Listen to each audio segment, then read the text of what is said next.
Hey guys, Tuesday, 18th of May in the afternoon. Just follow up from yesterday's video where I showed you this move down and a possible move into the blue box. So on Bitcoin at the moment, it is still doing that. So we've still got our 4, 5. I still see this as the 1, 2, 3, 4, 5 from yesterday. And like I said, I'm still wanting this to drop and dip in there before it could possibly turn up. So expect a new low, just lower down, but 40,000 in Bitcoin. Then if I look at Ethereum, it is not going as strongly as the others. It's still battling a bit, but it's still above the last low.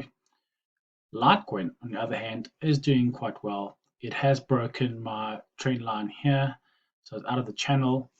And if I look at my little drawings I made from a while back, you'll notice that it followed that orange line perfectly, head and shoulders down to there. So yeah, I'm quite chuffed that that worked out exactly. So we got him down here, actually down there. I've got a new blue line here, which means I'm expecting a little bit of a retrace and hopefully to stay above this channel line and continue up. So that is Litecoin on the 4-hour chart. What else can I say here?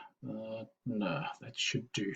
Shib is still doing, broke up nicely a couple days ago and now it's going sideways, which is your typical correction.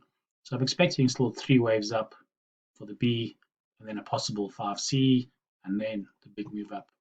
It could obviously just go from here, which would be great, but if you're holding it nice and cheap, that's fine.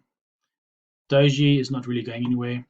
So I'm still waiting for it to finish this correction. It really is dragging out. I was hoping for it to be down here by now, so we can stop buying at the bottom. So it went up, finished ABC, and it's just dragging down. So this could grind, and eventually meet down here and then go up. But we'll have a look and see what happens there. And of course, my favorite, let's look at Ripple. XRP. What a beauty. It came down here, so we got in at the lows. There's my little blue box right here by the green arrow. Got in perfectly timed. So I was looking at this as the triangle A, B, C, the D, and the E, which in theory means we should break out of this. So we went through my red dotted line, which is my bullish line. I needed to stay and close above this area to stay bullish. So went through the triangle and actually closed above. So that was a very good sign. I'm just watching this candle now. It's still got another couple of hours to go. It is coming down quite hard again now. But if it stays here and eventually goes up again and closes above this line today, then we are A-okay. Just so you know, worst case scenario, because remember the A, B, C, D, those work in, or in E work in 3 waves. So we could possibly, instead of this being the D done, this could actually be the 3 waves up for D. So this could be the actual D, and then we're going to have another 3 down to here for the E, and then the big bullish move after that.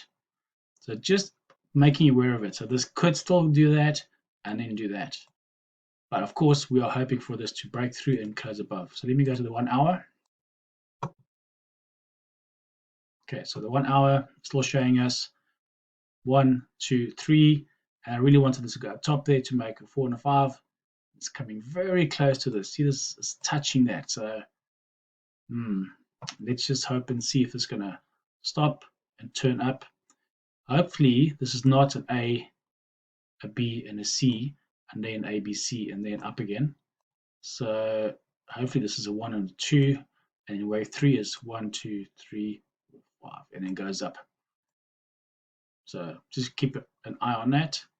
But at the moment, it's, I mean, to go from there to there while everything else is going down just shows you that XRP is definitely the way to go. All right, guys, thanks. Very short one, very quick one today. Let me quickly touch on gold and stuff. What have we got? Gold still at the top here. So I am expecting us to do some sort of correction down a little bit. Oil, yes. Okay, so oil is finally 1, 2, 3, 4, 5. Hit the top, broke the high, and now it's doing a bit of a correction. I want to see how this correction plays out now. And natural gas is doing very nicely, coming down very hard after a very sharp high yesterday. Nasdaq is battling to go. So Nasdaq looks like it's going to go a little bit sideways for now. It's not really going anywhere. We really need to see Nasdaq going up, and that'll help our cryptocurrencies go up as well. For some reason, the tech stocks are related to that. US, yeah, it's battling a bit. DAX, the German stocks are coming down a bit today. And UK stocks also made a nice up run again, but also battling a bit today. As I said the other day, there we go. Exactly what last video I made for DXY was here, and we were there. And I said, if it breaks this line here, then it's not a 345 up, then it's just a three wave up. So that's got a three waves up. This is now broken this line here, which means DXY, the dollar index, is making new lows. And new lows on dollar index means new highs for euro and the pound against the dollar. All right, so we're still in downtrend for the dollar index. All right, so that means euro should be shooting up. Yep, euro is going up nicely, and same for pound against the dollar. Yep, 1, 2, 3, 4, 5. So now I should be expecting another correction now. Looks like it's running out of steam now. All right, that's just very quickly looking at other stuff in general. Thanks, guys. Have a good day. Remember to like and share, and this is not financial advice.